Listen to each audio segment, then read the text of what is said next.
Hello, everyone. And in the wake of the deaths of Abby and Libby, one of the things I notice in the online sleuthing community is that everybody proclaims to be forensic experts. But here's the thing. 99.9% of people on here, myself included, aren't. Which is why I took a deep dive into an article that I will post the link to in the description from Oxford University Press that discusses 4 misconceptions about DNA investigative techniques. And everybody automatically thinks that if you have DNA at a crime scene, that automatically is a silver bullet that gets the suspect you're looking for. But I've got news for everybody. This isn't CSI. It's not like you see on TV. It's much, much more complicated than that. And I think if we look at some clues and some breadcrumbs that people have left here for us, we can understand that now. For example, and I've posted this video before, Michael Catt, in an interview, Michael Catt, rest his soul, did an interview with Indiana State Police Trooper Kim Riley, speaking of the Delphi suspect. And he stated, basically in a nutshell, that they have DNA, as you can see right here.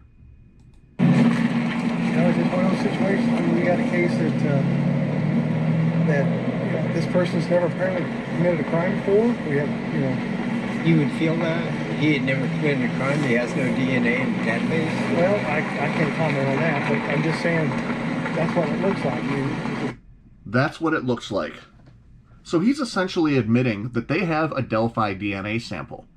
So I asked myself this, and I've really been thinking, would you really jeopardize your entire case if you weren't sure that there was someone else involved, the way that prosecutor Nick McClelland has done in a court of law in front of a judge, telling them that they believe that there are, quote, other players involved? Of course you wouldn't. Not with the amount of resources and the federal agencies and tax dollars that have been poured into this case over and over ad nauseum to help solve it. You wouldn't get in front of a judge and say that.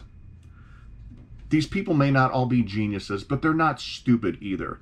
And we need to start maybe giving them some credit, because I'll tell you what, even though it took them 6 years to capture alleged suspect Richard Allen, essentially, or 5+ years, the one thing that we know for sure is that law enforcement isn't tipping its hand to us, okay? Tobe Lesenby even stated, when asked about DNA in newspaper articles, quote, "It's complicated." Well, why is it complicated?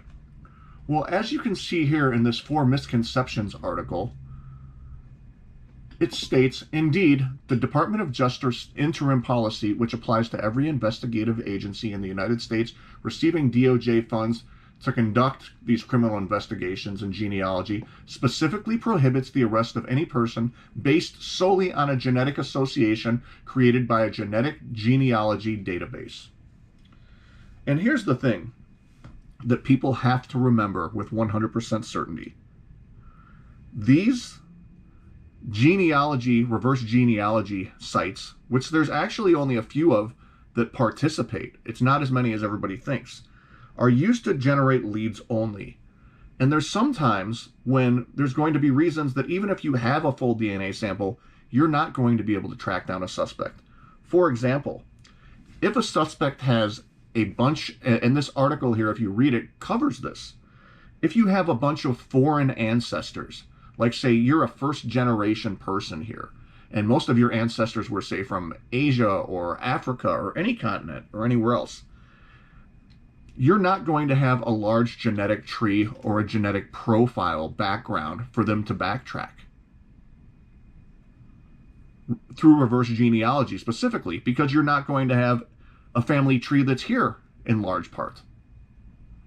So that's just one of countless examples of why law enforcement could be saying, quote, "It's complicated," or they may have a DNA profile, but there's reasons they can't match it. And even if you know that you have somebody's DNA and they're a suspect in this case, it doesn't mean that you can go in front of a judge and arrest them just because that DNA was on Libby or Abby. Somebody might argue it was touch DNA. I don't know where it came from. That had nothing to do with the crime. There could be multiple samples, and they can't sort out who or why these samples are on them. There's just a litany of reasons why, even if you had a full DNA profile, why you might not be able to track that to another suspect.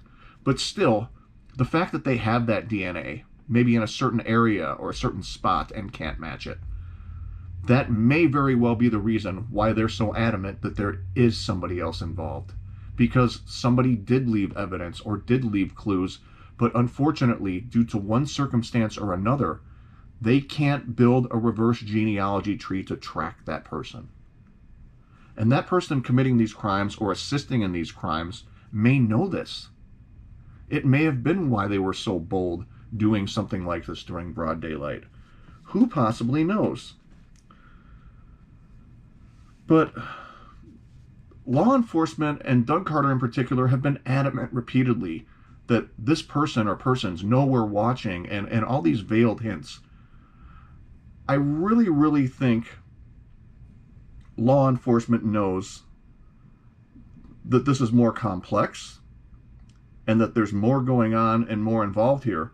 But remember, that doesn't mean that they can't build a case that Richard Allen was the person on that bridge, and without his actions as bridge guy, allegedly, regardless of who else may have been involved, their deaths never would have happened if bridge guy didn't, quote, kidnap them and lead them down the hill. So again, if you have tips or information on this case, or have any reason to believe somebody you know may be involved in a secondary manner with Richard Allen or anyone else in the murders of Abby and Libby, please reach out to investigators and do the right thing. Thank you for listening, everybody. And again, I will link the description to this Four Misconceptions article so you can read it yourself, so you can make your own determinations and maybe learn a thing or two about what really goes on in the world of forensic DNA, as opposed to what YouTubers who have no experience with it might want to tell you. Have a great day, everybody.